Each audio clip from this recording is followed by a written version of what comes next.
பவித்ராஸ் அடுப்படி. இன்னைக்கு நம்ம பார்க்க போகிறது பாசுந்தி. பாலில் ஈஸியாக பாசுந்தி எப்படி செய்யுதுன்னு பார்ப்போம். வாங்க போகலாம். இன்னைக்கு நம்ம பார்க்க போகிற ரெசிபி பாசுந்தி.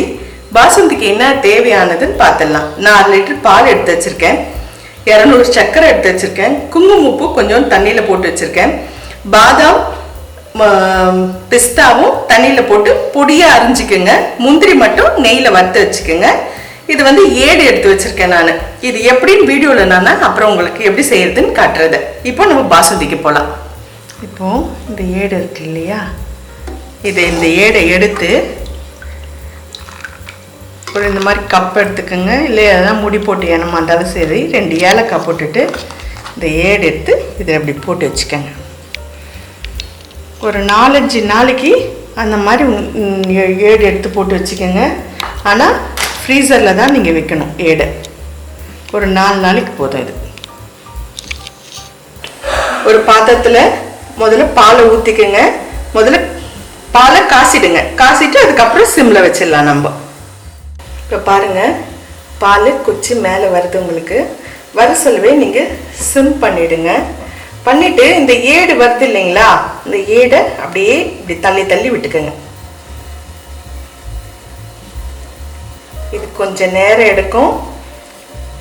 அதனால தான் நான் உங்களுக்கு ஏற்கனவே 4 நாளைக்கு ஏடு எடுத்து வச்சுருக்கேன். இதில் ரொம்ப லேட் ஆகும் கொஞ்சம் நேரம் அப்படின்ட்டு தான். இந்த ஏடு நம்ம கடைசியாக போட்டுக்கலாம். ஏன்னா ஏடு நிறைய இருந்தால் தான் அந்த பாசுந்திக்கு நல்லா இருக்குங்க. இப்போ திருப்பி பாருங்கள், திருப்பி ஏடு கட்டுது. இப்போ இந்த ஏடை எடுத்து இங்கே ஓரமாக அப்படியே தள்ளிடுங்க. கொஞ்சம் கலர் அப்படியே மாறும், அதை அப்படியே கலக்கி கலக்கி விட்டுடுங்க.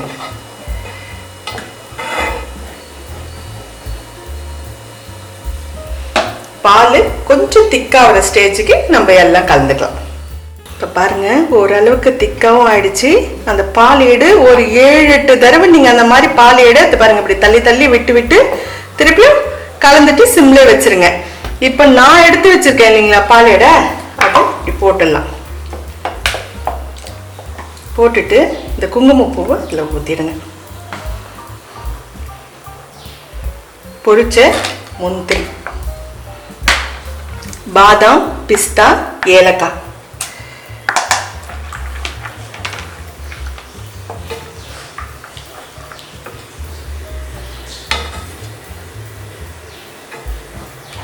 இப்போ சர்க்கரையும் போட்டுங்க.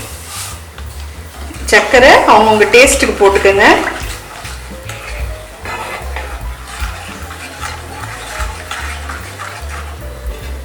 இப்போ இதை கொஞ்ச நேரம் சிம்மில் வச்சிடலாம். முதல்ல ஒரு கொதி வந்துட்டோம், அப்புறம் கொஞ்ச நேரம் சிம்மில் வச்சு இறக்கிடலாம்.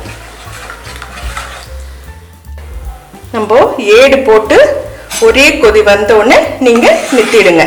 முதல்ல பால் ஆனால் உங்களுக்கு கொஞ்சம் சுண்டி இருக்கணும், அதுக்கப்புறம் ஏடை போட்டு நிறுத்திடலாம் நம்ம.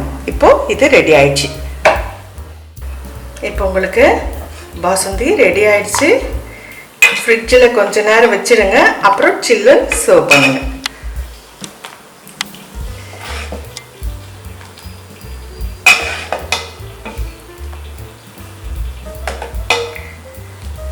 ரொம்ப நல்லா இருக்கும், குழந்தைங்களும் விருப்பமாக சாப்பிடுவாங்க. சுவையான பாசுந்தி ரெடி ஆகிடுச்சு. ஃப்ரிட்ஜில் வச்சு சில்லுன்னு சர்வ் பண்ணுங்கள். ரொம்ப நல்லாயிருக்கும். எப்படி இருக்குன்னு கமெண்ட் பாக்ஸில் சொல்லுங்கள்.